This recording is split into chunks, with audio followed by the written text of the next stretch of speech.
All right, welcome to the podcast. Thank you. Thank you very much. Absolutely. We'll get started where everyone else does. As far as earliest childhood memory, what are we getting into? So what's so interesting about memories, especially the early ones for me, is that it turns into a memory of a memory. Have you ever Okay. experienced that? Where Yeah. you're almost remembering the memory, not the actual event, but you know it happened. And maybe Hmm. that doesn't make sense, but maybe some viewers will understand what I'm saying. So my earliest memory, because it just feels like so far removed at this point. Yeah. My earliest memory, and I thought about this a lot as a kid, was I was at a house, and I think it was so I was born and raised in Hawaii, Okay. and my mom and dad both moved there separately, and that's where they met. Okay. And my dad purchased property in an area and then wanted to build like his dream house there, which Yeah. took a very long time. And so I grew up in a really small house, uh, not very nice house in an area on Oahu. And I Okay. just have this memory of, I guess, being in that house or another house, and there is a glass table, and there's a little stuffed animal lamb like underneath the glass table. It's like one of those two tiered, and it's Yeah. underneath the glass table. And it also includes a memory of a childhood friend of mine who I hung out with all the time. We Mm. grew up together. We're called Hanai brother and sister, which means that, well, he was adopted, so we kind of twisted it a little bit. But Hanai brother and sister means that we were both in the womb at the same time, but the Okay. like are different. Oh, I like that. Obviously he was adopted, so we didn't actually know his mom, but essentially it was the same time, and then he was adopted when I was born and all of that. So he was my Hanai brother, and we went to like scary, what do you call them? I'm totally blanking. um I want to say a Halloween house, but I'm yes, I'm that's not. exactly what it is. That's exactly what I'm thinking of, like scary houses, Haunted all of house? that, Halloween Yeah. house, all that kind of stuff together. But yeah, for some reason I just have this weird, that is literally my earliest memory. There was nothing, I'm not doing anything. It's just this stuffed animal lamb in Yeah. a house that I'm not sure exactly whose house it is. Because I was also, there's a lot of babysitting going on at that time. I was part of, before I went to school, my mom was working, and I would, hang out at this like babysitter house, and there were a lot of animals. And I think my brother was there. That's it. So yeah. Perhaps this was a farm that children also attended. Yeah, I think there were other children. It was like a farm or something where we all just hung out and we were taken care of, and there were tons of animals, which was really cool because I love animals and loved animals as a kid. But Yeah. yeah, not the most interesting early memory because it's so disjointed and random. But that I believe that is it. No, I mean that's good. I feel like the beginning of the movie it would be like you looking at a picture and then it would just be like the room with the glass table and a Yeah, lamb. yeah, a lamb, which I don't even know where that stuffed animal went. I don't even know if it was my stuffed animal, but it was the lamb, a I stuffed just animal know it lamb. was there. It was Um, there. so as far as growing up, like around animals and stuff like that, I guess I didn't really have a big concept. Like we had dogs and stuff like that, but we would go on farms on vacation. We're like, oh, this is pretty cool. What was it like for you just being around animals that much growing up? I was around animals in a lot of different ways. So my grandpa on my dad's side was an exotic veterinarian. So he was a vet for the local zoo in Okay, Seattle. My dad grew up in Seattle. So and he went to Washington State University, which has a great vet school and all of that. So nice. my dad grew up with a lot of animals as well because of that. And then funny enough, not funny actually, really crappy, but my dad was highly allergic to animals. So he Oh, struggled what? through a lot. Yeah. So I didn't actually grow up in my home with a ton of dogs. We Yeah. had standard poodles because they're hypoallergenic. And Hmm. then, I was raised, I guess I had like a babysitter who had a bunch of animals. It was a farm. Also on my mom's side, my grandpa and grandma and I guess my mom was raised on a dairy farm in Wow. Wisconsin. So by the time I went there, it was retired, but we would go essentially to what is called the farm in Hmm. Sturgeon Bay, and we would just go hang out at a farm. You pay some money, hang out with a bunch of animals on the farm, and it's really fun. Yeah. And then as a kid, I really wanted to be a vet. So I had every pet that was like I guess hypoallergenic, I guess. Yeah. I wasn't allowed to have dogs that shed or Yeah. like Not cats. gonna give you the sniffles. Yeah, exactly. But all these other animals, I mean, I had snakes, I had gerbils, I had chickens, I had mice, rats, guinea pig, tons of fishes. I mean, the list just keeps going on. So I grew up with a lot of animals around all the time because I was obsessed with them. What was the worst whoopsies that that happened with the animals? I had a small fish growing up, and I was like, "Ooh, I'm gonna clean its bowl and whatnot," and then there was soap in there. Like I didn't do a good enough job cleaning, and then the Yeah. day later, I'm like, I finally cleaned the bowl that's been looking bad, and now there goes my fish. So Yeah. I didn't have too many bad things happen. It was just a cleaning incident. Yeah. What would you say yours was? Well, unfortunately, we had some very tragic ones, but I'm not going to go into it because they're really depressing. Yeah, no, that I appreciate that. There are two pretty tragic ones I could tell you, but I'm just not going to go into that. So I'll tell you a whoopsie, which is kind of also my like me just being stupid as a Okay, kid, and we'll it take a also whoopsie. fish. It usually happens to fish. I swear, Yeah. poor fish. But so there are a lot of whoopsies with fish, but this one, oh my gosh. So I had a beta fish. Yep. There's two whoopsies in one. I had a beta fish that I really liked. It was very beautiful and it was very active. It would swim around a lot. I really enjoyed it. And one day I cleaned its tank and I filled the water too high and it jumped out and Oh died. no. I know, so I found it dried up on a seat and I was so sad, so upset. So I got a new beta fish. But this beta fish, all it did was like not eat food and poop all the time. So I had to wash its like little Yeah. bowl like every day. And I was very young. And I hated it and it was very different. And so I was like, what do I do with this fish? Well, I recently watched Finding Nemo. So I flushed it down the toilet thinking I was giving it like keeping it alive or like giving it to the wilderness. Like how people Absolutely. like let a bunny go or something, which you should not do if you have a pet bunny, don't let it go. But as a child, Yeah. I thought I was saving it or like giving it to the wilderness. That was very, very So scary. did you run that by your parents, or were they just like, "Oh, where'd the fish go?" No, I just did it. I just did it and then told my parents. I was a very self-directed child. Love that. Love that. I think that's important while growing up. So you question things. Oh, When you were in, we'll say, like middle school, what did home life look like? Were you inside at all, or just mostly out on the island? outside a lot because it's so funny. I was thinking about this just last night because I read a stat that, and I don't think the stat is correct, but it's still somewhat correct in that children nowadays spend a lot of time inside. And I think Yeah. this is a big issue currently, especially with all this online stuff and iPads, iPhones, whatever. So I was thinking, okay, well, if I were to have a child, which I do want a kid, I want two, where would I raise them to make sure that they're outside a lot, Yeah. right? And growing up in Hawaii made it so that I was outside all the time. I absolutely loved it. All every evening I was out in the neighborhood playing with all the kids. Very free range kid, that's for Yeah. sure, which I loved. And so I was always outside. I moved to Seattle in seventh grade, going into seventh grade. So I Okay. was only in Hawaii for 12 years, or my first 12 years of life. But yeah, I was outside all the time. Every weekend, my family was outside. Both my parents, my mom was essentially an athlete. She did marathons and stuff, so she was always Nice. running, always biking. She used to swim, Yeah. and they would play beach volleyball on the weekends. Did she So do the Iron Man when it was in Hawaii? I think she did the Tin Man, the Oh, one below it, but maybe she got did the Iron Man too. I'm not really sure. She was, I mean, her long distance ability is Yeah. That's the place. That's the yeah, place if you want to train and exactly. well, I think it's very interesting. It's I think the ease of not going outside because beforehand, when your kids were inside and you didn't have anything to distract them with, they'd annoy the parents. They're like, get out. And for us, we have two kids, and our first daughter, there was a trend going around on like mom TikTok or whatever it was. It was called 1,000 hours outside, which is like 3 hours a day or something like that. And we would go outside, and it was just that's what it was going to be. And then it became too much with she was pregnant again and whatnot. Uh-huh. It's like, oh, being outside is tremendous for health and everything. But we live in Chicago, well, just outside Chicago. So there was whenever an excuse creeps in, then it's like, oh yeah, we'll just stay in for a little bit. But you got to get outside. Yeah, I totally agree. I so then living in Seattle, it was kind of hard because it's raining all Yeah. the time. You don't want to go outside. I was in sports my entire high school though, so I Okay. was forced to be outside. I played soccer, I did track, ultimate frisbee, all that. So I was always outside because of that, Yeah. thankfully.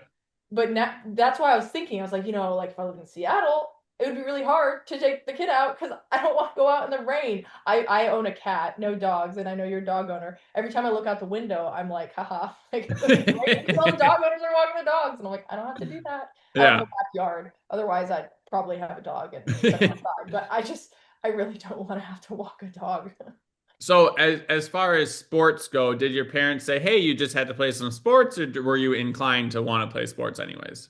It was a combination. Okay. So my sister was ended up being a professional athlete. So she's a beach volleyball player. Her husband's a professional athlete, also a beach volleyball player. Nice. So we've had athletics and sports in our lives, like our just our entire lives. Because my Yeah. mom did sports a lot when she was in middle school and high school. She was really good at it. Here's the thing about her. So she was born and raised on a dairy farm. She had five brothers, six brothers, Yeah. and she had to get up at 4:30 every morning and milk the cows. And there's only one bathroom, and she's a girl, so she was like, "Well, I want the bathroom a little longer than the guys because I'm trying to Yeah. do my hair." So she'd get up extra early, milk the cows, try and get to the bathroom first, so she would have time to get ready. And she also did sports. And my grandpa, her father, his rule was you can do sports, but your chores come first. And Yeah. chores, not, it's not like doing the dishes, right? And so she was really regiment about doing all her work and also working out and doing sports. So Yeah. she it was huge in her life. She then moved to Hawaii, became a workout instructor and a massage therapist, and my dad met her at the gym. Yeah. And my dad did sports all through high school and was, stayed working out and all that. He worked at Price Waterhouse for a bit up in Alaska, and Okay. there's really nothing to do but go outside and do fun stuff outside like fishing or Right. just work out all the time because there's just like no one around. So we were raised in, and then in Hawaii, we're outside all the time. So we were raised in just a very athletic family. It was the norm, but there was an expectation to a degree because obviously as you get older and as a kid, and especially someone like myself who's self-directed, relatively stubborn, I like to push my boundaries. Yeah. They would try and make me do sports that I didn't want to do. So, for example, I'm really tall. I'm 5'11", so they really Nice. wanted me to play basketball, like so bad. I was like, no, soccer. I just did whatever I wanted to do. Yeah. Usually because it was the opposite of what they wanted. So there was some like power play struggle going on. And so yeah, it was an expectation. It was an easy expectation to fill because of how I was raised, but there was definitely conflict in the sports I did do. Yeah. And of course, if I just decided to do no sports, it would probably be somewhat of a contentious issue, Yeah. but that never really came up. Well, I think that's tough in today's society. Like your parents were leading by example, and most parents, they may know what the best thing for their kid is, but that doesn't like you can tell your kid whatever, but if you don't show them, like the trust is gone. There's like it's not it's just not gonna happen. Yeah, that's very true. I think leading by example is something that we can implement in a lot of different areas of our Yeah. lives. And I think a lot of people are not doing it. Hmm. And they are, I think it's part of it is, I don't know, I'm just thinking of this right now. I'm theorizing right now as we talk.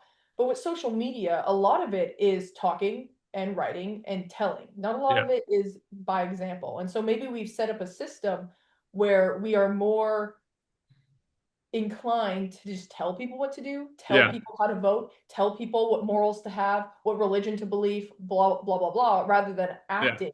Because our actions are not seen online necessarily, unless you Hmm. fake it and take a video of you candidly doing something, which is a whole separate thing. So yeah, I do think we kind of gravitated towards telling people what to do rather than showing them. But I think Yeah. showing is imperative in actually getting people to make choices and do the right thing. Yeah. Well, it was, I was having a conversation with my sister and we were just talking about what we want our parents to do with our kids when we're on vacation. And she's like, well, I have no expectations.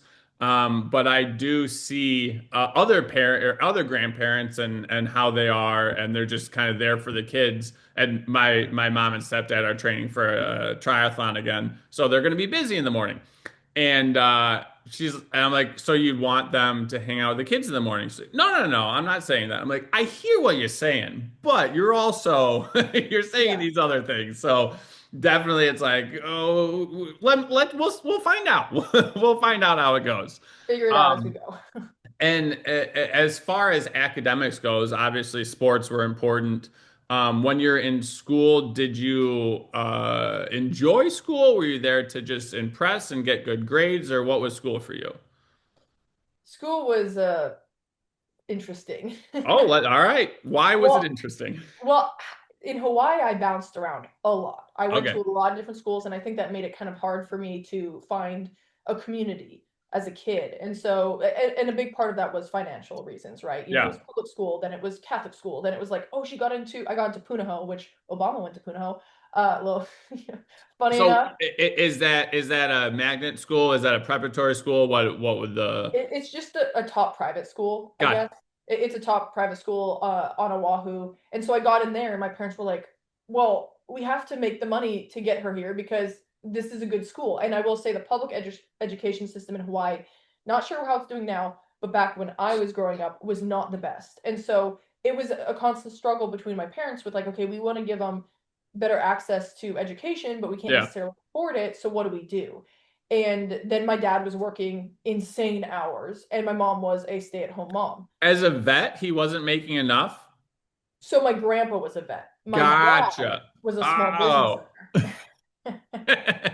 Yeah. I was like, but this isn't adding up. I don't know any vet that can't afford private school. Yeah, no, no, no. A small business owner. So very Gotcha. different, which, has done really well now, but he was starting it when we were born. Right. And there, I mean, it's just constant work, and it's Hmm. very ups and down. And he was in an area that was very volatile. So his company sold fresh seafood to hotels, restaurants, all of that. Okay. Fresh food. Yeah. Obviously, the margins are small and it takes a lot of work, right? Hey, get a contract with the Navy. You're gonna be good. Yeah, maybe that would help. I don't know. I don't know if they'd ever feed their soldiers this high quality of food. Unfortunately, it seems our military is not fed very well. I've heard, unfortunately. Well, what I recall is before they go to war, they get lobster and steak. So I feel like once a year, whenever we decide for, sorry, military action, that then they get a big budget for that. Oh, well, that's good to know. I'll let them know.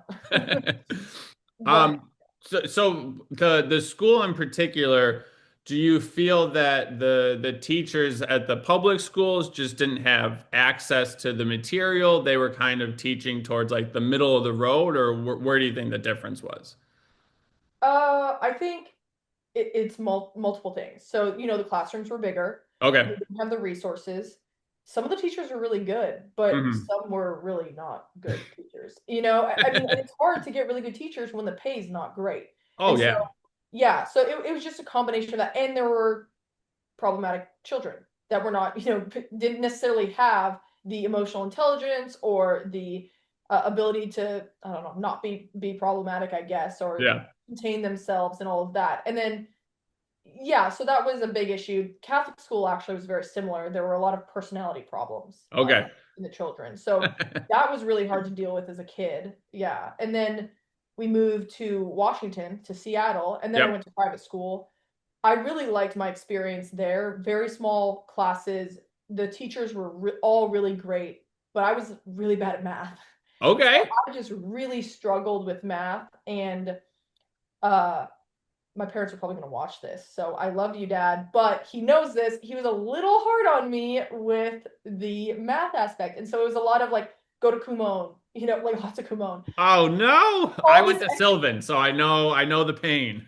okay, okay. So yeah, it was just a lot of that stuff. And I my teachers in the math area also weren't that great. In Yeah. everything else they're great, but not in the math area. And again, I was a little bit of a hot-headed kid. So if I was told to do something and I didn't agree with it, I would sometimes talk back. And so I think I had a bad relationship with one of the math teachers, which is Yes. funny because his wife loved me in biology, but he did not. And Yeah. so it just my personality and my inability to learn math, I guess I was probably thinking in a way that was different the way I was taught, Yeah. and it just was not clicking. So I really struggled in the math area, and I put a lot of pressure on myself. So I was very stressed. Developed anxiety in middle school. Actually, Okay. I was born with anxiety, but it really got bad in middle school. So I started getting academic anxiety. I couldn't sleep before tests because I wanted to score so Oh well. no. Yeah, it was very, very competitive school. And then, yeah, I mean, I don't know, when do you want to start? There's a lot of academics in my background, so So that's it, it that. it it it wasn't just a place for you to go enjoy, and it wasn't just easy flowing and things of that nature. when No, you I had friends. Oh, sorry. well, I was just say when you deal with difficult problems or you have those types of things come up, were you talking to your parents? Were you journaling? How would you deal with those situations? I would talk to my parents, but Okay. I think my family has grown considerably, not like mentally and emotionally over Okay. time, which is something I love about my family. It's that we are very, I don't want to say we're relatively self-aware. But what I'm saying is that we're self-aware enough to constantly want to get better as a family unit and as parents, as children, as sisters. I have a younger sister, all Yeah. of that. And so I think that my family has grown leagues, honestly, from when I was younger Yeah. in handling emotions and problems and conflict, and myself included. Okay, like I said, I was a hot-headed kid. I was kind of a problem. I totally will take accountability for that. But back when I was younger, my parents, they got married older, and then they had a kid right away. Me, their oldest, immediately, like 9 months after the wedding night, Yeah. which I'm reminded of often. And they think it's very funny. I'm a honeymoon baby, but they just kind of were thrown into this having parent or having kids. And then my dad was working crazy hours, and my parents were both the youngest, more or less the youngest of their families, and they Yeah. didn't have the strongest family upbringing. And so I think they were kind of, it's like trying to build a plane while you're flying it when it comes to kids, Yeah. especially strong-willed kids who are very active.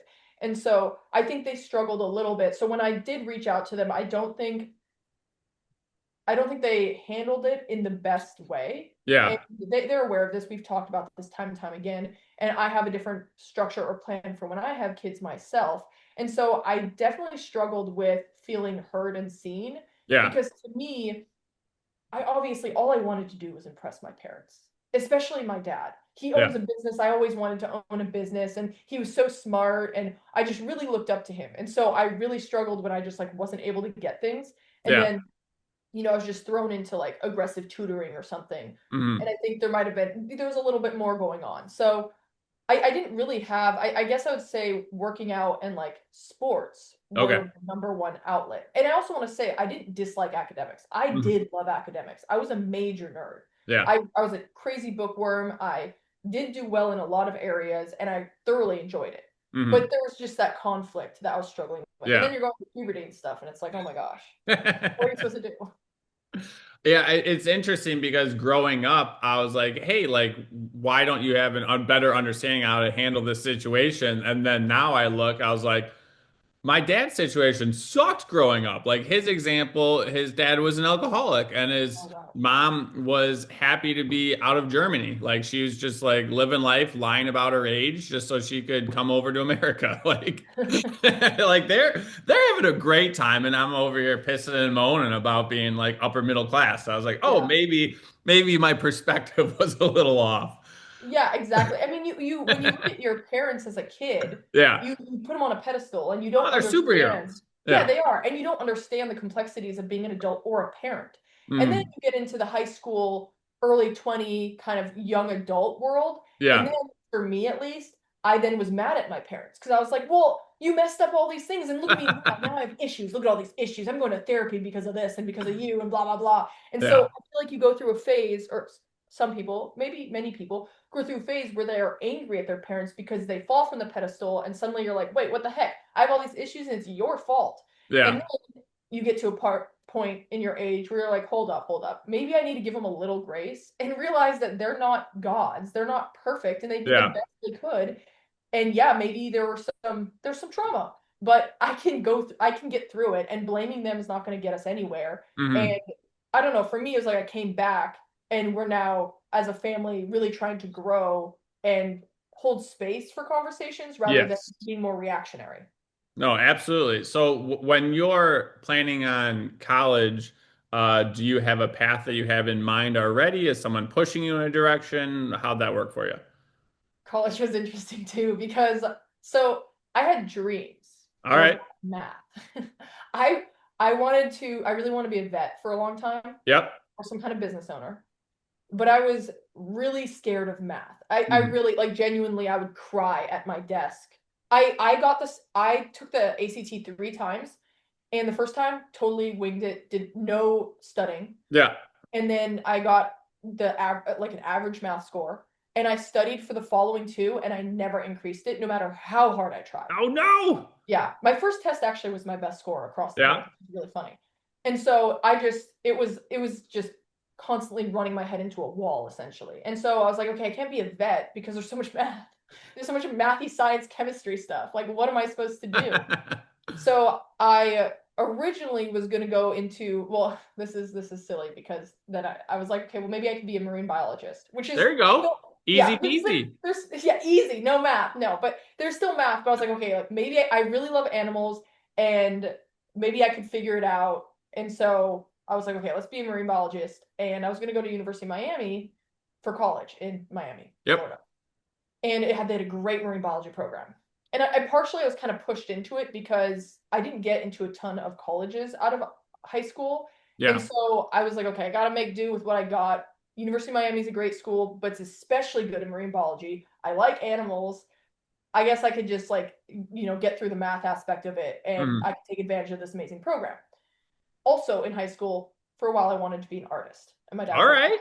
absolutely not. And so that was a whole separate thing. Anyway, he was like, "You're never gonna make money. You can't do that." So I was set to go to University of Miami, and 2 days before I was supposed to go, I actually got hit by a car, a No. drunk driver, as a pedestrian.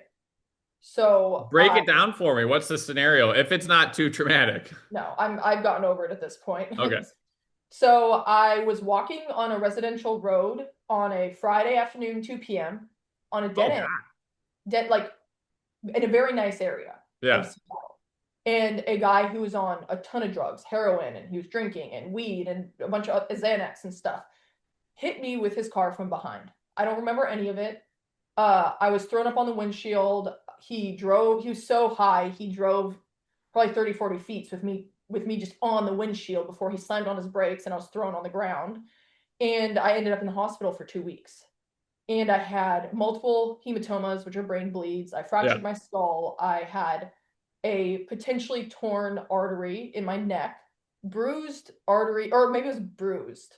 It was bruised or torn. They were like Okay. really scared that it was something really bad, but then it turned out not as bad. I had blocked like blood vessels in the back of my brain. I had a whole plethora of problems. I could go down the list. Yeah. And so I was in the hospital for 2 weeks. I don't remember a lot of it. I remember some of it. And I got out and I had a speech impediment because part of the blood in my brain was affecting my Broca area. Okay. And so I mean, I don't know if speech impediment is the proper word for it, but essentially I couldn't translate my thoughts into words. So I'd Yeah. forget what I was trying to say. I could think of exactly what I wanted to say. I could not say it. Okay. And I obviously had memory issues. I had massive concussions, all of that. So I couldn't go to college. And I had to defer, and I was like, okay, I guess I'll just go to University of Miami next year. And then I was living in my parents' house at the age of 18 while all my friends went to college, and I was just like, FML, essentially. Yeah.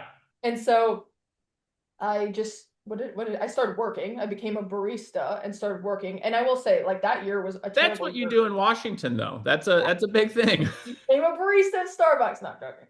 It was a small independent one. But I will say that year was probably like one of the worst years ever because it's almost like when you're down, you just get kicked 50 more times. Yeah. There were so many people I met that year that did their best to make my life worse Oh because I was no. vulnerable. It was, and I'm not even going to go into the details Yep, of you're all of good. that, but there were a lot of bad people. And I was like, it was like life 101. I just got Yeah. smacked in the face with life. And I was like, wow, like everyone sucks.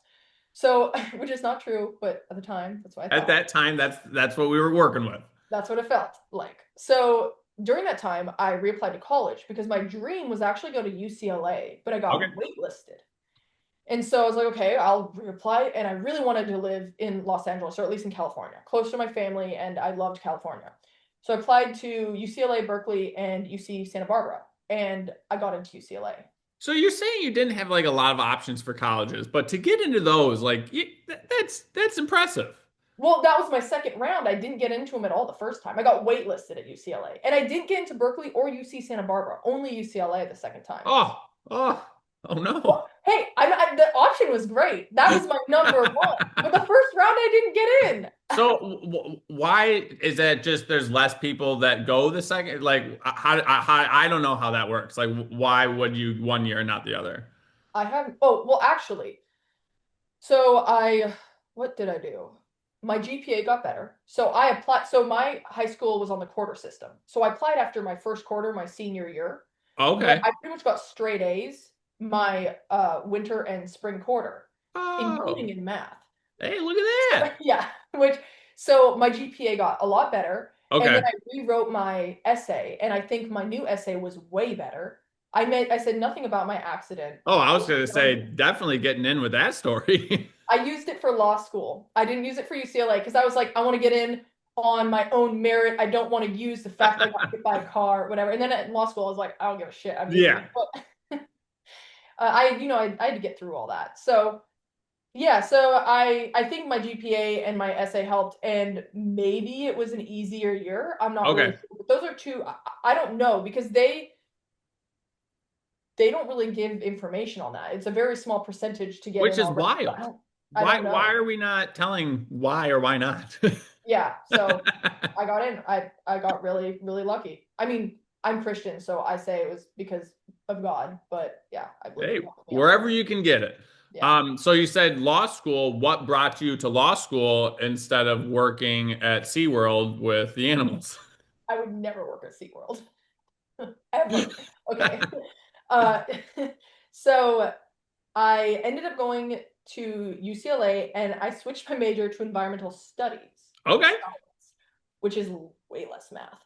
And and then I double majored in political science because I took a poli sci class as a gen ed and loved it. Okay, here we So go. yeah, you see where it's going. And then as time went, I was like, okay, I don't know how I'm gonna get a job with these majors. They're kind of random. Like I could go into a think tank, stuff like that, but I was just really struggling. So like, I'm gonna go to law school. And I happened to work at a law firm, but it was not related to ever wanting to go to law school. I just worked Yeah. at one because I've worked I really like I mean I'm not saying I love money. And I'm not saying I love working, but I do like working. Like I do like It making money. opens up opportunities and fulfillment as well. Exactly. So I had started working at a law firm my freshman or my sophomore year. Okay, And then later that year, I was like, okay, I guess let's do law school. And so, let's do law school. let's see where it takes me. Because I didn't even really want to be a lawyer. There are no lawyers in my family, immediate or extended. I was like, I think going to law school would be an additional tool in my tool belt that Love, might help me get a love it. job. Yeah. And again, I was really interested in owning my own business. And a JD is helpful with that, right? So I was like, Yeah. okay, I think this would be helpful. So I applied to law school, and that's how that got into that. And so the back to the political science class, do you feel like it was more the professor? Do you feel like it was just the subject that you were just eating it up? What about it got you so excited? It was a combination. I remember the class that did it. It was a political theory class, and the Okay. professor was awesome. He was just like super cool guy from Canada who just I don't know, he had like really cool glasses and he always wore a suit and he just had such a personality Yeah. and he was fun to watch, fun to listen to, and I was just really interested in political theory in general. I was like this is Yeah. fascinating. And I my first major didn't have a ton of credits. So I had all these extra credits that I Mm. needed to fill, and I was like, well, I could just take a bunch of random classes or I could double major. And so I decided to take more poli sci classes. And I ended up doing an emphasis in international relations. Although I think Yeah. I could have done political theory. I really like geopolitical stuff. So I took some more political theory classes, did some international relations stuff, and overall just really enjoyed it. And then, of Mm. course, once I decided on law school, I was like, oh, this would be really helpful. So I have a friend that she got her master's in dietetics, and the issue with that field is every 5 years, or by the time she got her master's, the stuff that she learned during her regular classes in college, those were wrong. Like the information that she was learning, it was like, hey, we have new studies that are no longer just done on rats. They did them on humans, or meta-analysis is, I think I had a couple too many isses in there. Um, but the information that she was getting, like the history of nutrition in America is not very long. So Mhm. new stuff is coming on, like especially sports science, now that Yeah. there's so much more money put in there. But like she was working in hospitals for the elderly and that kind of care, and what she learned in college versus like her master's class, it was different. For your classes, I feel like the history hasn't really changed that much. So what was changing from political science class to political science class? Was it a theory, an idea of what actually is working? What was happening there? Well, I think there's just different areas. So you Okay. can look into political theory and you can do the history, right? And you look at a lot of the old, philosophical, like the writers. You got John Locke, you got Thomas Hobbes, all of that. And then you can do an international relations related one. So then you're looking at more current events. The one of my favorite professors, he was a scholar in Middle East relations. So I took a Mhm. lot of classes on nuclear warfare. Really interesting, and kind of what was going on in the Middle East and the Yeah. proxy wars and all of that. There's another class, one of my favorite classes was warfare and psychology. Okay. And so we learned about how it was essentially like the psychology of propaganda during wartime and what countries or the government would do in order to persuade or get its population to support certain wartime efforts or actions. Yeah. That was fast. I loved that class. And so there's just a ton of different classes you can take. And then you can take one on just basic civics, right? Just Okay. the structure of the government. So it's a wide array of options. As far as the wartime things go, was there any I try to simplify things too much because I want to be able to explain it. But when you get into any of the wartime actions, was there any justification where the government wasn't telling the truth, but it was actually for the greater good, or they lied and then it just didn't turn out to work out well? I mean, there are probably many instances of, justification for the greater good. It depends on who you ask what the good is for and Yeah. all But the I mean, I government's would say good. as far as like America goes, we've tried, I think it was 75 regime changes. We were Yeah. successful in like 20 or 30 of them, by definition of getting a different regime change in there. But by democracy standards of like more than 5 years, I think it was like three or four of them that actually got to that place. Um, I'm just trying to figure out as far as like I mean, they weren't really telling us the truth or how effective they were going to be. Yeah. So No. I'm just looking for an example where it's like, oh yeah, they said this, they did this, and it worked. I off the top of my head, I can't remember a specific time that Okay. what they said was going to work actually worked. I think those are few and far between anyway. But yeah, Yeah.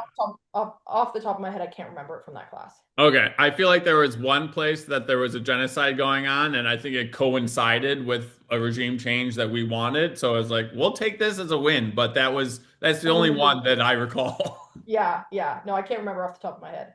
So as you're going through class, because whenever I read a book or listen to a podcast, I immediately try to talk to my friends and family about it. How do you introduce these topics when you have this vast amount of information? For like my reels and stuff, or are you just talking Well, no, them? just like when you're talking to like friends and family or when Oh, they have like a political opinion and you're like, well, I got some information for you. well, lots of times I actually don't say anything because Okay. I think, I mean, if you're at dinner and you're just trying to have a good time, sometimes I'd be a bit of a Debbie Downer if I'm like, well, let's get into the details of this, right? So it just it depends. It's a time or place situation. There Gotcha. are times where people will ask me, and I'll straight up give I'll give my opinion or my analysis or whatever, and it depends on who they are. If they're open to that kind of conversation, Yeah. then maybe I'll bring it up. I'll say, hey, have you considered this? Like, Hmm. or oh, I learned this, or I heard this, or what about this theory? A big For me, what's helpful in getting people to actually talk and not feel attacked or threatened is not to say this is my opinion, or you're wrong, but instead bring it up as a counter or a theory, or I Okay. heard this, or what do you think about this? And that creates way more dialogue, and it doesn't. They aren't putting up a wall, feeling like they have to defend themselves. So Right. that's usually how I try and introduce it, and then Mhm. we'll see where it goes from there. And then if it's a big group setting, I'll usually try and cut it off pretty quickly so that other people don't have to be bored. So how did you specifically get into the field you are now? Either work wise and then social media. Yeah, wild. Sorry, I feel like all my answers are like No, it's better than being like boring. Like I just thought of it this one time and I gave it a shot. yeah, no. So I don't know. I've thought about content creation for a very long time. I will Okay. say I hate social media, so it's a big conflict internally. For periods of time I deleted all social media and didn't exist online for like over a year. I would Yeah. not go online. You couldn't find me, all of that. because of how much I disliked it. But it frustrated me continuously that I felt people were arguing past each other on really, in my opinion, complex topics, but topics that could be simplified if you just gave it some time. Yeah. And so I just constantly saw people arguing past each other, essentially twisting the opponent's argument, rephrasing it, and then responding to that. And I was like, we're not getting anywhere with this. And it really frustrated me. And I would literally like eat dinner thinking about ways that I would make the argument so that people understood it. And then I would counter it. I would just go back and forth in my head all the time. And this started in undergrad. Okay. And so then I went to law school. And like I said, I wasn't really planning on becoming a lawyer, but I did get stuck into the law school pipeline, which is I did become a lawyer because it's almost expected of you. And they really push you towards it. And I was a little more vocal on my personal account when it came to critical thinking, politics, open-mindedness, all of that. But it was all personal and I was a private account. And again, I was still going through the phase where sometimes I just deleted my Instagram for like a year. Yeah. So I went into the workforce, I became a lawyer, I was a lawyer, and What it what just field what were you is the term lawyering? yeah, Sorry. yeah. What field I was in, my legal Yeah. field, whatever, practice. Yeah. So I started in wills, trust, and estates, which is Okay. fascinating. No, I'm joking, it's not. It's so boring. It's like watching paint dry. But so I started in that and I moved to entertain I did some entertainment law Okay. because I live in Nashville. So there's a big hub Nice. for that, obviously, lots of country music artists and stuff. So I did some ad hoc work there with a firm. And then I was general counsel for a startup, which was probably my favorite job when I was a lawyer because Yeah. it's fast paced, interesting. There are a lot of things going on. So I'm never bored. It's not like the same repetitive thing. And to a degree, you're involved in the business side of it. And I Right. like building businesses. That you wanted that. I wanted it. So that was going on. The startup didn't work out. As you know, startups are not always the most successful. So I pivoted at that point in time and I was like, you know what? I've been doing this law thing for a while. I like it. It's interesting, but I couldn't find any area that I was 100% committed to. I considered being a public defender. There weren't really any openings except for over an hour away. And I'm like, there's no way I can make that No, work no, without no, no, no. I was like, without traffic, an hour, that's like 3 hours of driving every single day. Plus you're working like 60, 70 hours a week. I just don't know how that's gonna happen. So I was like, okay, well, I want to keep my, my license, which I still have. I do pro bono work now. And let's try this content creation thing.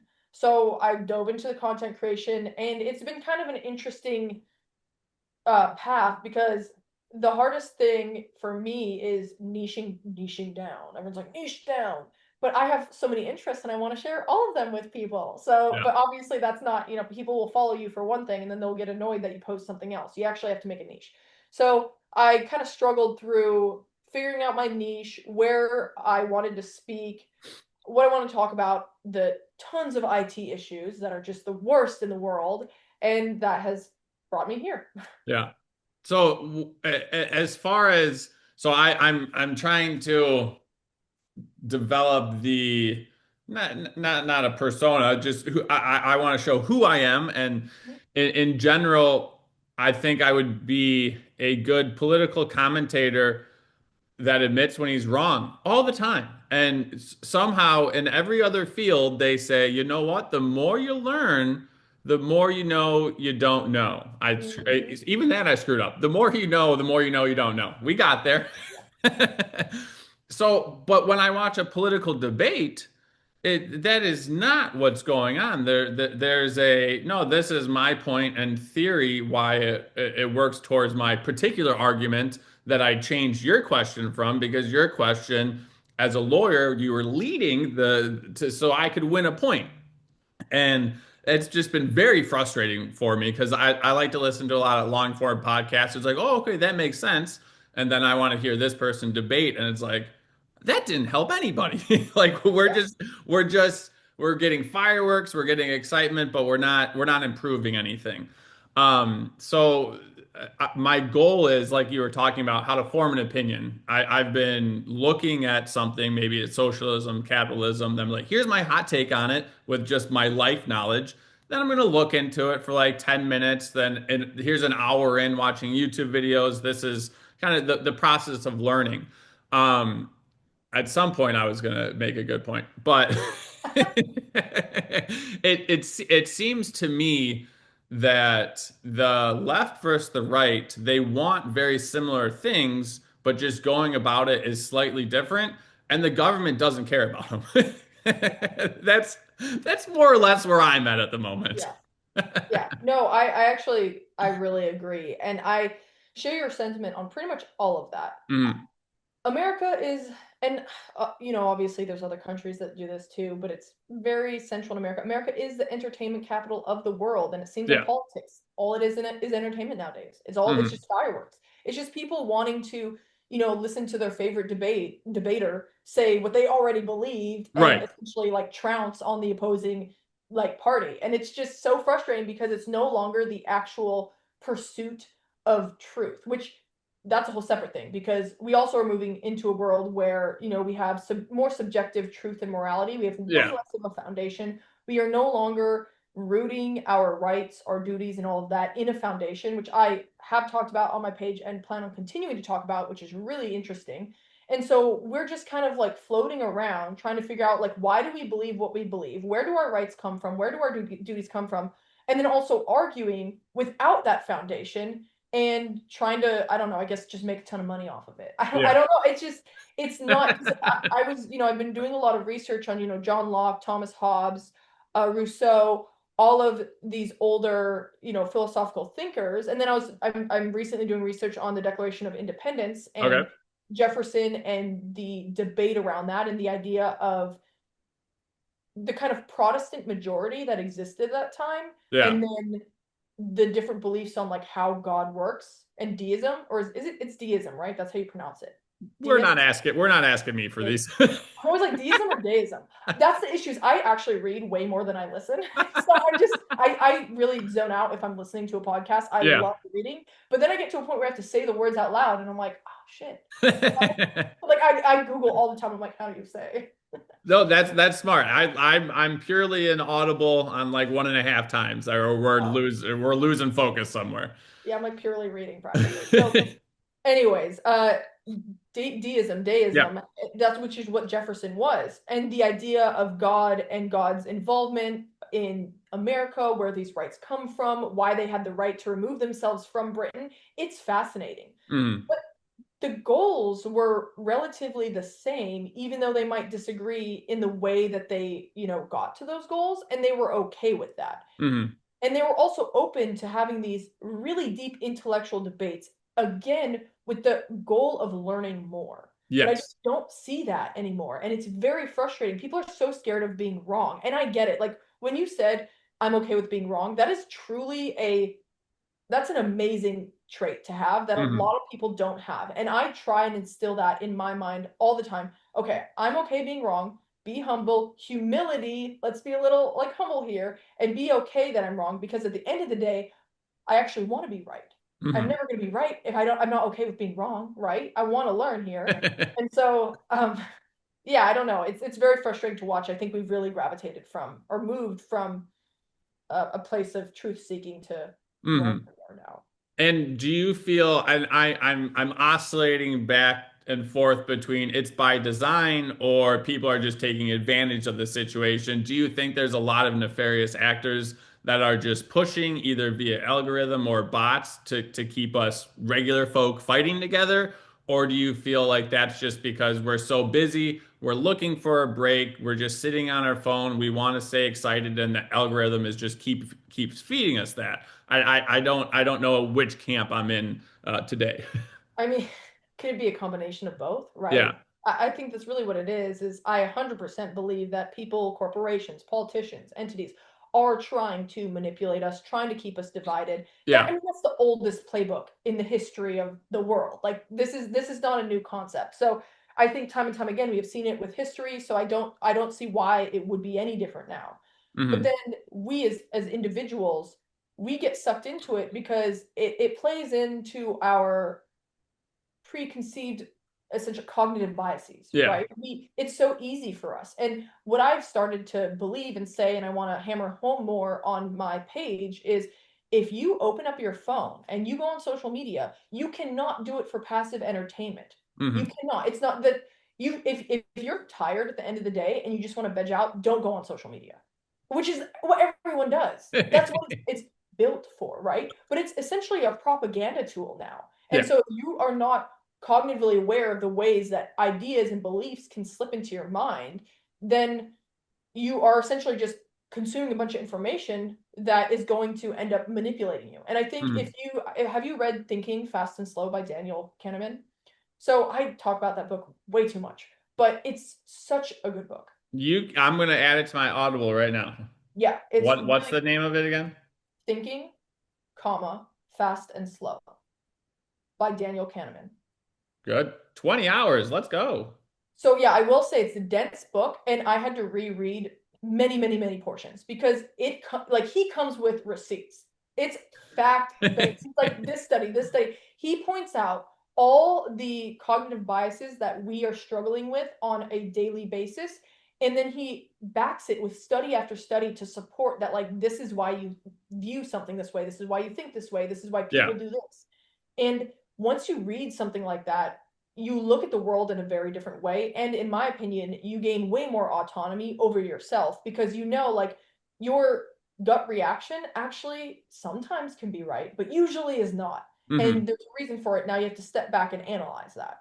Well, I think the hardest thing that people have to deal with is the evolution of where we are in America right now. Everything is so easy, so anything considered difficult or change is going to be out of the ordinary and uncomfortable. If you live on a farm, you're dealing with hard shit all the time. Like just things are going to go wrong, things are going to suck, things are going to be bad. But we live in such an area where any of those things are deemed like, oh, buy my program for this or buy this thing to make it easier or whatever it is that us as a society, it just doesn't. I was so close to making a good point here. Us as a society, anything difficult is deemed bad. So we want to stay away from being uncomfortable. And I think that's what we miss a lot. When you're now communicating with people, where are you seeing the most success in people just being okay with admitting they're wrong or changing their opinions?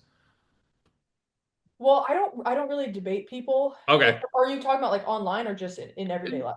Just like either in like the people that you're following or when you're communicating either with family members or like comment sections, like what are you seeing as far as like, oh, hey, like this person was able to change their mind or at least open to something. Well, I have seen some surprising comments where other people are arguing with each other because see, I want to act more as an educator and a conduit Okay. rather than somebody who like argues a specific point. I'm Yeah. not saying I don't have bias or perspective, and I'm not saying I don't share my opinion sometimes. On Substack, you probably would find me sharing my opinion a little bit more. On Hmm. Instagram or in videos, not as much, but you Okay. can probably catch a lean. I mean, you can catch it. It's Yeah. it's not.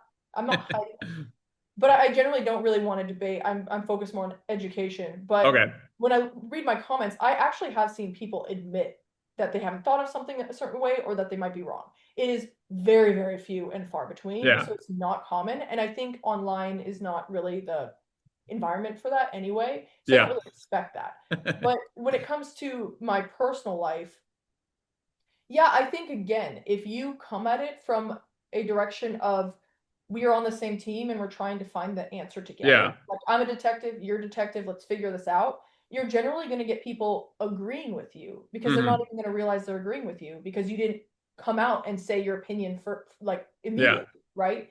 And so I generally I'll have pretty great conversations about people who can be like, oh, like I'll concede to that. I agree with that, or I understand, or whatever. Yeah. Because again, if you set up a system where it's not adversarial and you're not Yeah. attacking their, intelligence or their personality or their emotions, then they're a little more open to actually considering the opposing argument. Yeah. So I'll throw in at you an opinion, and since you have like the history and knowledge behind, you can factually give me some information.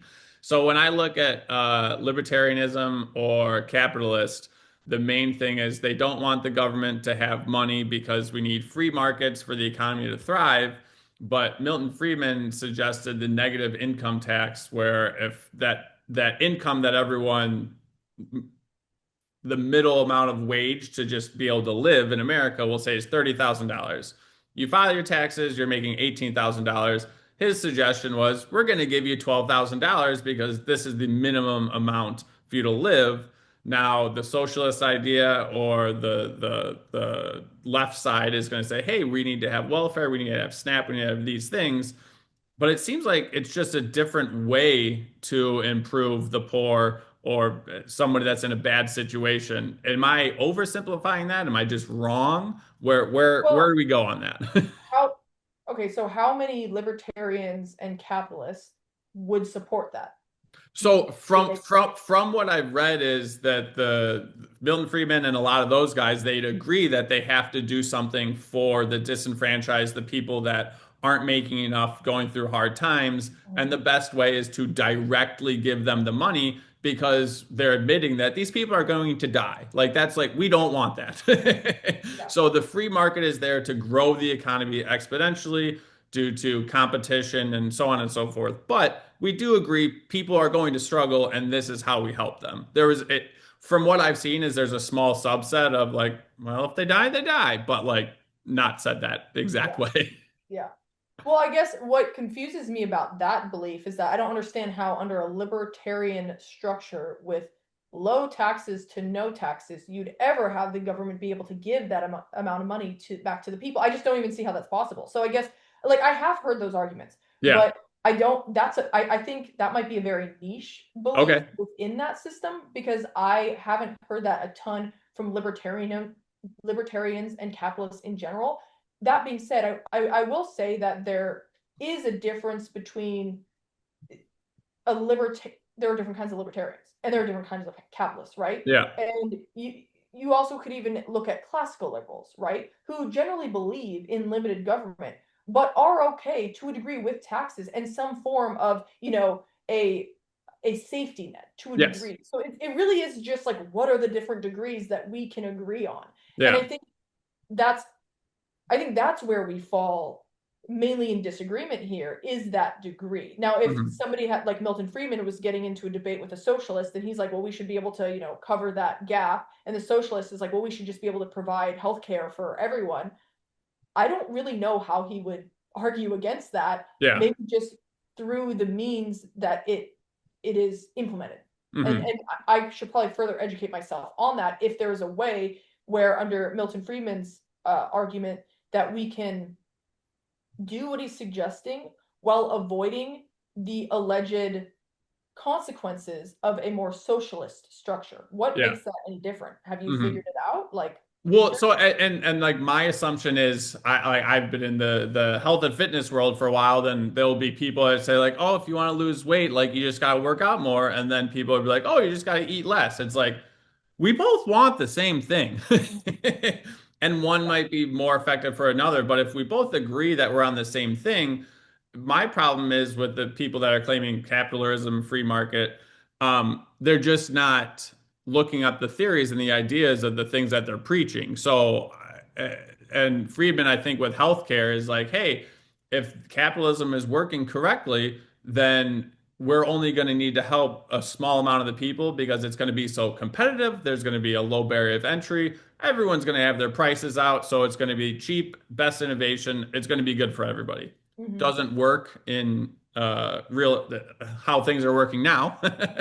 But like that's at least the idea behind it. But I think, like you said, we're missing a lot of the ideas behind the arguments instead of just being like, oh, capitalist is big business, be as greedy as possible, and pull yourself up by the bootstraps. I feel like that's the argument I'm trying to be like, that's not the whole thing. Yeah, and I would agree with you. I think that's a good point. And I think people, and this is probably back to Daniel Kahneman's book, but people really struggle with like nuanced thinking. Everyone's very binary. It's like you're either Mhm. pro-capitalism or you're a socialist. It's like, okay, can we talk about maybe like can we think about maybe combining these two in any way? Is there pros and cons to both? I also think that a lot of people struggle with admitting the cons of their own beliefs Which is without wild. It's Yeah, so it's wild. every belief system has cons. All you have to do is argue that your pros are better than the other person's pros, or the other Yeah, belief system, or better than the cons. They outweighs the benefits outweigh. But nowadays, it's back to the binary thinking of, yeah, it either has to be totally perfect or it's trash, and it's like that's just not reality. That's not how it works. So yeah. I do think that if we were to get in a little deeper on the nuance and actually have conversations about this, we would probably find better solutions. But not a lot of people want to do that. So let's fix a couple things real quick. How do we get someone to run for office that is not just there for monetary gain, uh, not from the salary that they're going to get from the government, but from other extenuating circumstances that they just happen to be lucky in life? Yeah, yeah, yeah, yeah. Uh, I'll drop a theory first or an option, and then I'll let you yeah, yeah. take a You run with got it. So if we have a particular set of values and an objective and a way to get there, then this party says, "Hey, we're going to be voting on these things." This person raises their hand and say, "Hey, I'm going to go put those things in place." Okay, great. They do or they don't do those things, then they either get to stay in office via voting, and if not, then we take them out. that. What are your thoughts? Well, who's we? The people voting. The The people? yeah. Well, I guess my issue is like, how do we get the people to do that? Right. Because it's like, yeah, like in a perfect world, like, yeah, we can totally do that. But and this is where I kind of lean on. I really am cautious to suggest laws in general because Yes. laws usually have unintended consequences and we can't predict how they're going to be used and all of that. And Hmm. so I think a big solution to most of our problems is through our culture. Okay. I And like that. I think, yeah, I think if we make a culture of accountability, a culture of, you know, uh, at least a baseline set of morals, Hmm. right? If we have a culture where being wrong isn't necessarily, you don't get dragged through the mud and Yeah. you have room to come out and say, hey, you know what, I might have been wrong, or hey, I changed my mind, right? And I've talked about this before. A lot of people are like, oh, that politician's flip-flopping. And it's like they're just changing because their voter base or whatever. First of all, if they're changing because of their voter base, that's not the wrong thing. They're representatives, so they should change. If their voter base says that they should have a different opinion, it's not necessarily a bad thing that they suddenly change, right? Yeah. I'll give you Second that. of all, maybe they changed their mind because they were given new information, and we shouldn't just attack anyone who is changing their mind because suddenly you think they're a sellout or something. Let's actually dig into the reason why they changed their mind, their backing, right? Yeah. And so I think again back to culture and probably education. Hmm. But yeah. And as far as the education thing goes, generally the red states are having a rougher time due to funding. I had a gentleman on. He was a teacher from Missouri. He's no longer a teacher. He does coaching and things of that nature. But they were able to improve their skills by changing their system without more tax dollars. Now, is that something that the left can highlight and say, "Hey, we can still do this thing without a bunch of money," or how do you convey that to people without being like, "Oh, see, we don't need money." Yeah. So I recently saw, I think it was at Mississippi or Alabama, like did I has think it was been Mississippi. Mississippi, yeah, Yeah, has done so well yeah, changing their system. It's hard because the left isn't going to want to admit anytime the right does something correct yeah, and vice versa because they're like, oh my gosh, we don't want to lose voters and we don't want to lose our talking points and all of that. yeah, And we don't want to, they're going to say, we don't want to argue that like we should just cut all taxes. But I think efficiency needs to be on the table, right? yeah, We can't just buy everything, buy our way out of this, as we've proven over and over and over again when we have situations where taxes are really, really high, but that specific state is still struggling to, I don't know, fix their homeless population. But I think you know which state I'm talking about. maybe, But maybe.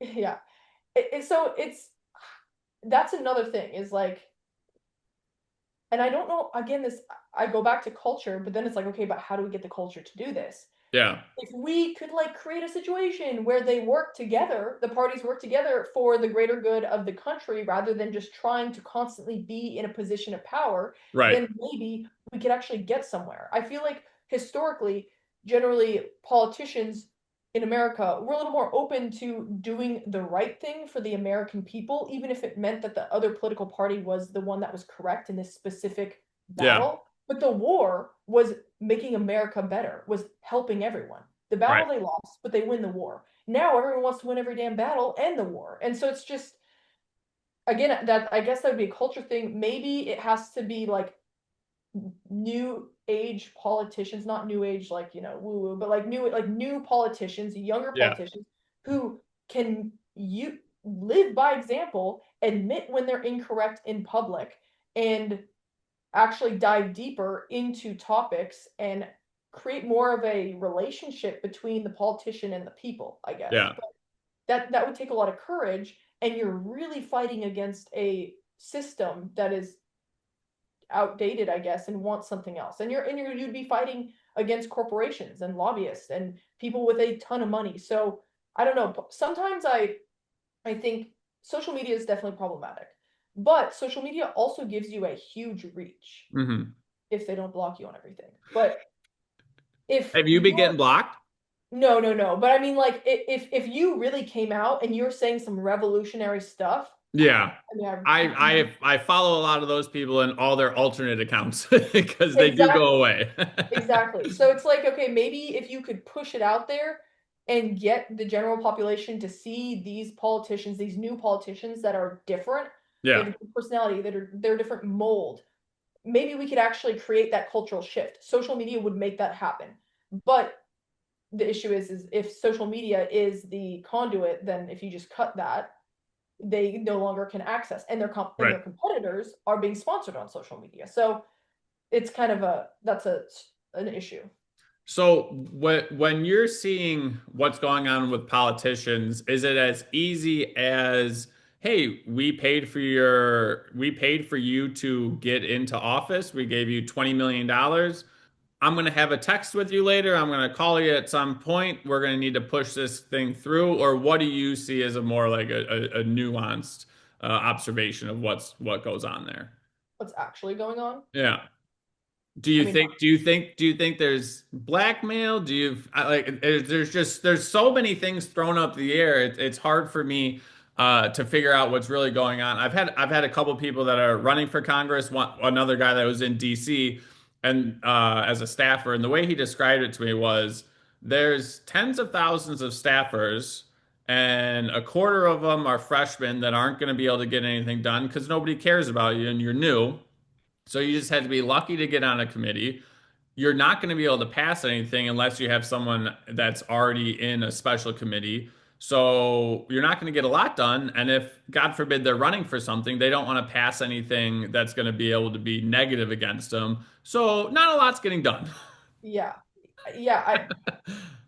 It's I I think I have a somewhat of a pessimistic outlook, probably. Yeah, I would say it's more realistic than pessimistic, but I do think blackmail is involved. I do think text messages are being exchanged. I think it's just, hey, I donated this and make this happen. And yeah, again, history proves that that is what happens. So why would anything be any different now?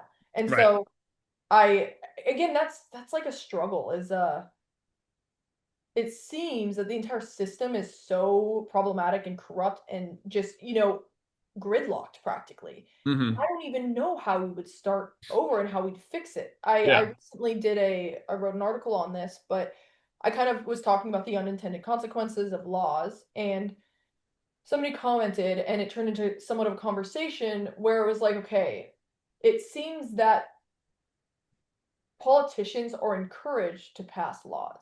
How do you run on the platform of not passing laws, right? So we are only ever going to be having more laws, hmm. more legislation, because the alternative is like not really much to run on. And it seems people want you to be proactive. They want you to make changes, all of that. And so I would say like less laws is probably better. Like maybe removing some of the constraint that's going on. I Yeah, also think, and this is I will say this with a preface of like this is a light opinion. I would like to dive into it a little bit more, but I do really like the federalist structure of America, the fact that the states have power away Yeah, from a centralized government in all of America. If we could maybe get the power back to the states a little bit more, and so that people can run it on a more community-based individual level, I think that would be really helpful. What I also really love about it is you can then compare structures. You can be like, oh my gosh, Mississippi did great with their education. Let's try and implement that elsewhere. Whereas right. if you just do a wide, law across all of America, you can't really test it against anything else. And so Hmm. I do think that that would also be really helpful if we seem to really have gravitated towards everything being in Washington D.C., the president being having so much power, and it's like I don't know if that's really what we want right now. And I Yeah. think bringing it back home might give us a little more autonomy and flexibility. Yeah. Well, and I think clarity in roles where it's like, hey, so and so is given this much power at this time for this reason. Maybe that was 112 years ago, and we should work on this. Yeah, yeah, yeah. As far as the, do you feel like it seems like with the Federalist Papers that smaller government is better? Do you see any scenarios other than militarily that we need large government federally? Well,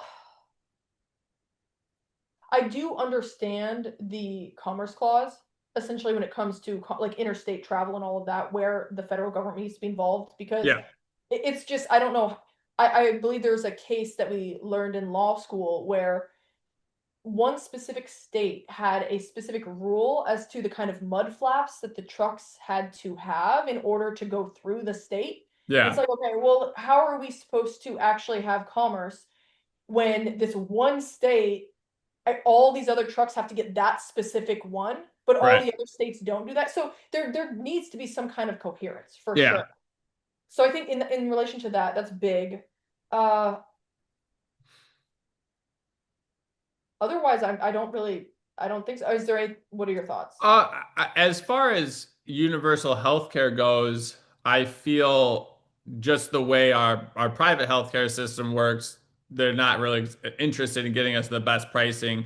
And a good argument I've seen for universal healthcare is you can bargain as a government. So you Mhm. could say, hey, bring these prices down because we're not paying 10 cents over $2 for that EpiPen that should not be whatever the price is or whatever that situation Mhm. is.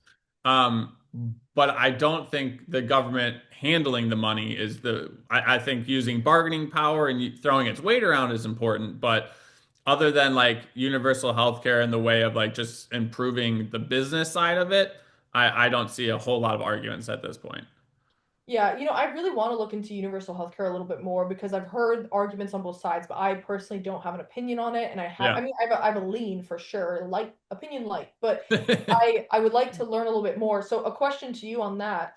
I mean, do you think that there could be a problem with lobbyists if the government is the one bargaining for the cost of certain pharmaceutical? Like what happens if big pharma lobbies the government to agree to a certain, I mean, has that been discussed? I'm So sure it is. I think right now we have a third party that lobbies for pricing, Mhm. and that's not phenomenal at the moment. And I think we need to gear towards improvement.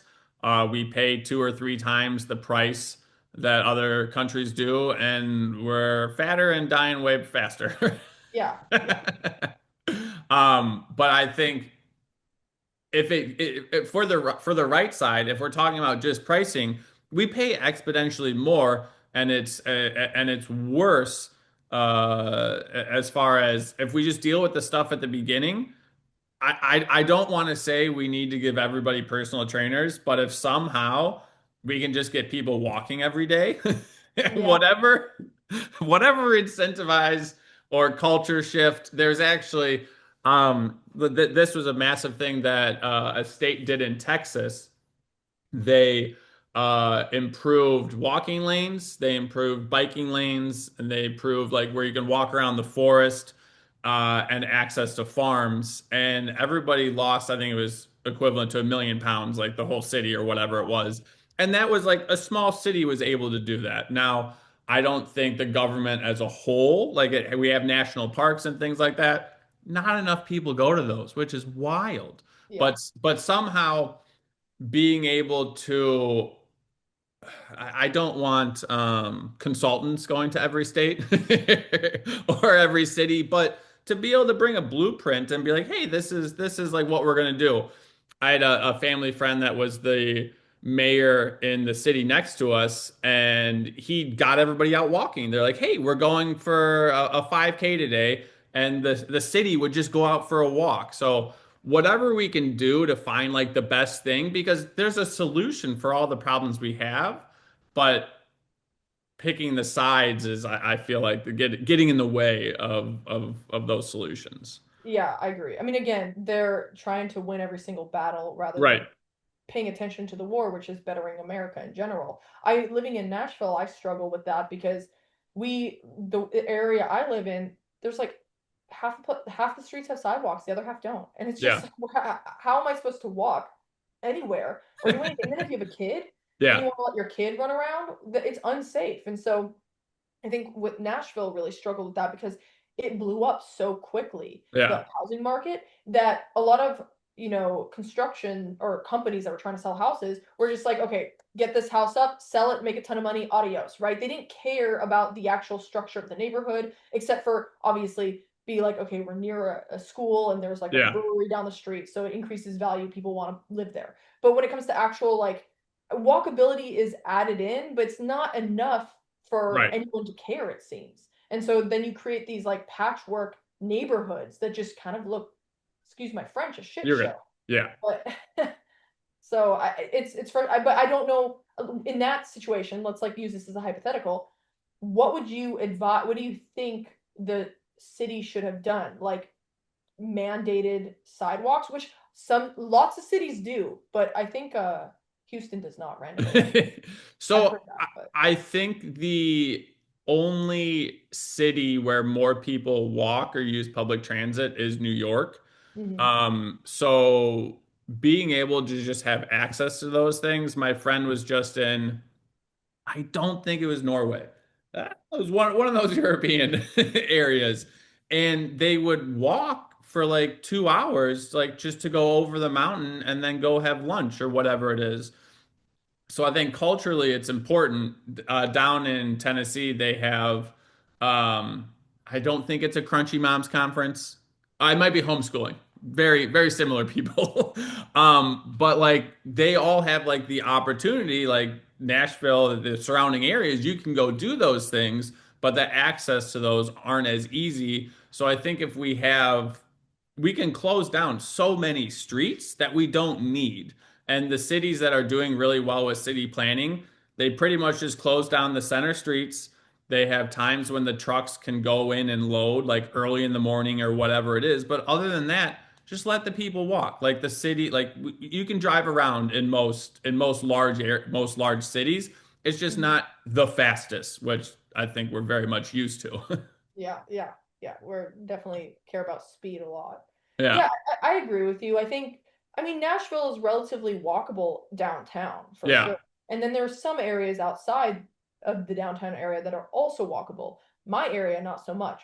But so I guess if you get out of the city proper though, that's where it's hard to make it walkable Hmm. because what's walkable is like a really far drive actually, and it's very Correct. ugly and there's a lot of overpasses and might be unsafe for some people. So it's also there's that issue, or you live in a rural area and then it's just Yeah. like you drive So everywhere. I think what they would have to do is just create a massive path, and at some juncture it's easy to get to that path. For like we have the prairie path here, which you can get to it within a 5 minute bike, maybe 5 or 10 minute bike ride, but it goes through Illinois, like lots of miles, but you can get to it from most roads. Mhm. So I think something like that would be important. But also, like a lot of people don't like to go outside. Yeah, that's true. Like I think that's another cultural thing that we have an issue with. I'm gonna hit a couple more points because I'm excited. Uh, the way I look at minimum wage and the way when it was implemented, from what I've read, is it's the minimum wage for you to have three things: housing, food, and clothing. Like that was the bare minimum when that was instituted. Now the argument against it is, well, if you raise minimum wage and wages, the prices are going to go up. My second point is prices have already gone up. Mhm. Yeah. The wealth of the middle class and the working class is from wages. Wages have not gone up as exponentially as someone that owns assets. How do you uh, other than taxes, fix that? Yeah, that I mean, I don't have an answer for that. That Okay. is something that I just simply don't have an answer for because it is so complex and it is something I've thought about a lot, Yeah. but I don't really because I've seen the graphs how inflation has grown compared to, the average salary and it's insane. And then you look at like this is the minimum or this is the average that you need to make in this state to, have a family or like Right. live in a house and it's just insanely high. I don't because you have the counter of, like you said, if you increase minimum wage, well, then you're just going to increase the cost of everything. But then the counter to that is, well, everything already has increased. But it's like, okay, well, can we increase it even more? Because as somebody who comes from a small business, a family-owned Yeah. business, an increase in minimum wage would be really hard. Right. And in a country like America, where I think we have this like almost abnormal optimism and zealousness or zeal, I guess is the proper word, for creating businesses that Yeah. you don't see in a lot of other countries, I would be very cautious about anything that would decrease the chance of somebody creating their own business. I think it's Mhm. such a great opportunity, and I love that America allows for that, and I love that Yeah. kind of entrepreneurial mindset. And so my fear would be that, increasing the minimum wage would hurt a lot of the smaller family run businesses, but Mhm. it would be absorbed by Walmart. Or alternatively, Walmart could just leave the state. But again, the small business cannot leave the state. They'd have to uproot their entire family. Mhm. So I do worry about that. Like you said, everything has raised anyway. So how do we bring all of that down? I've got I an idea. Okay, go.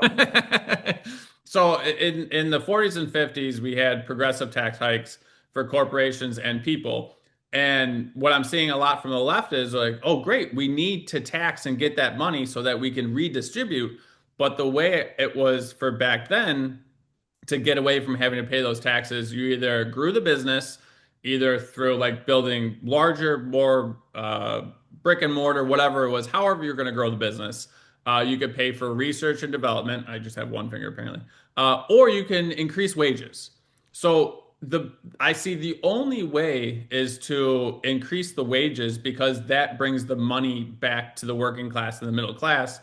And we're looking at a very large pie for a very small amount of people. We have a very small pie for 300 million, if not more people, that it's there's too much up here. So you Mhm. have to figure out how to bring it back there. And I think giving it to the government is not the right move. Yeah, yeah. So Agreed. if you increase the wages, it's going to go to the middle class.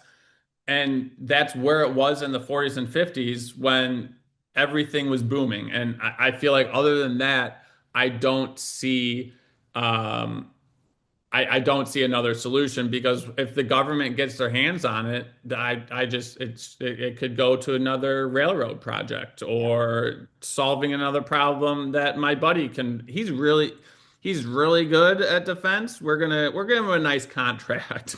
Yeah, yeah. Well, okay, so from what I think I heard was that the way the law was written was it incentivized Yeah. businesses to raise the minimum wage, their Hmm. wage. Hmm.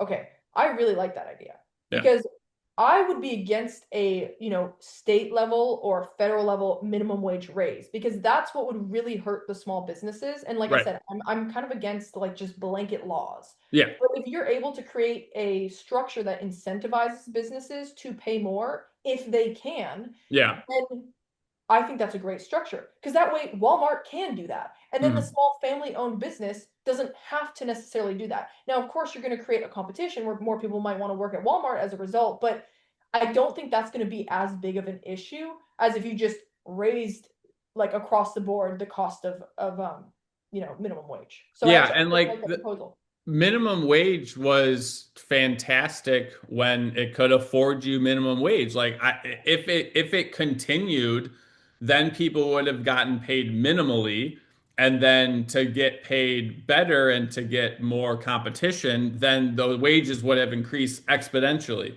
But since they didn't increase exponentially, just the wealth of the of the asset owner increased exponentially. So I believe minimum wage today, adjusted for inflation, would be like 8.25 without the price of anything else going up. Like that's Yeah. like not having to do with buying power or anything of that nature. So I don't know if the minimum wage has to get pegged to whatever inflation is, and then also we need to have the progressive tax. And then also with that progressive tax of, I think it was like 94% on $2.3 million of equivalent money today. The effective tax rate was like 45% because you still had write-offs, real Yeah. estate, things of that nature. So it's not 91% of it, but also the people making over $2.3 million, there's not a whole bunch of them. So most small business owners, they're not cashing out Yeah. Yeah. $2.3 million income. So yeah, I don't see that discussion being talked about when it seems very clear and obvious. But I don't, I'm trying to convey that. But a lot of my conversation is like wages need to be increased. There's too big of a pie.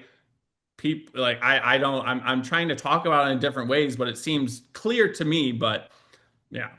Are you getting kind of pushback for that or Well, it's more of just like pull yourself up by the bootstraps. You can't have that too many taxes or people will leave. I'm like, well, we had it and it was working really well. Like, I'm not trying to create anything new. I'm just trying to revisit, which I love that make America great again. It's like, let's go.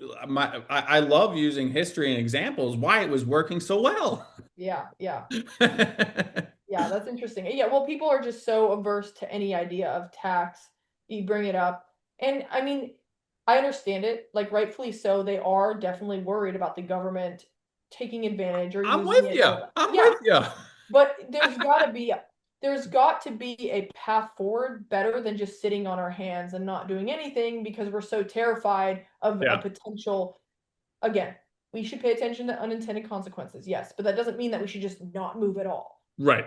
No, I think we agree on a lot of things, and I've got some reading to do and more of your Instagram to look at. If people are looking to follow you, where would they see you on social media? And then what's your Substack all about? Yeah, you can find me at Crafty Thinking, Crafty with a K because it's my last name, and I have Instagram and Facebook right now. I have a Okay. YouTube account. I have videos up if you want to watch them. I'm not consistently posting right now, but it might be fun to check out. And then Substack is something I recently started about a month and a half ago. I Okay. just wanted a space. I really like writing, and I wanted a space to write more long form content Okay. and the ability to add a little bit of my opinion in there Hmm. just so that I don't know, I can get my opinion out there and see what people think, not necessarily in a way where I'm saying other people are wrong and I'm trying Yeah. to argue, but more like this is what I'm thinking, let's talk about it. So, yeah, that's where you guys can find me. That's my socials and Substack. Perfect. Well, we'll end with the last two questions that everybody gets. What's your definition of health? Not necessarily the dictionary definition, but what is health to you? Um it's it's a lot of kind of well-rounded answer, I guess, but I think the definition of health is the it's being able to eat healthy, it's being able to be active, and it's the ability to surround yourself with loving individuals, being Hmm. able to have friends, family, even good coworkers, so Hmm. that you're. I think that's a really big part I want to emphasize. Yeah. It's the in-person relationships and community that I think a lot of us don't really have these days and are Yeah. kind of losing. Well, and I think without health, none of this other stuff matters. So it's good to see what we're working towards. And then what's something from your life that you think people listening to the podcast would be able to take away as a positive? Uh that, well, this is not related to our politics that we've been Yeah. talking about and all of that, but it is related to my car accident, which is that no matter how bad it gets or how hard it gets or how, lost you might feel, there is something on the other side, and it's really hard to go through and it takes a lot of time, but there is a light at the other end. And I mean, my experience is proof of that. You just have to keep going. There we go. I love it. Thanks so much for coming on the podcast. Of course. Thanks.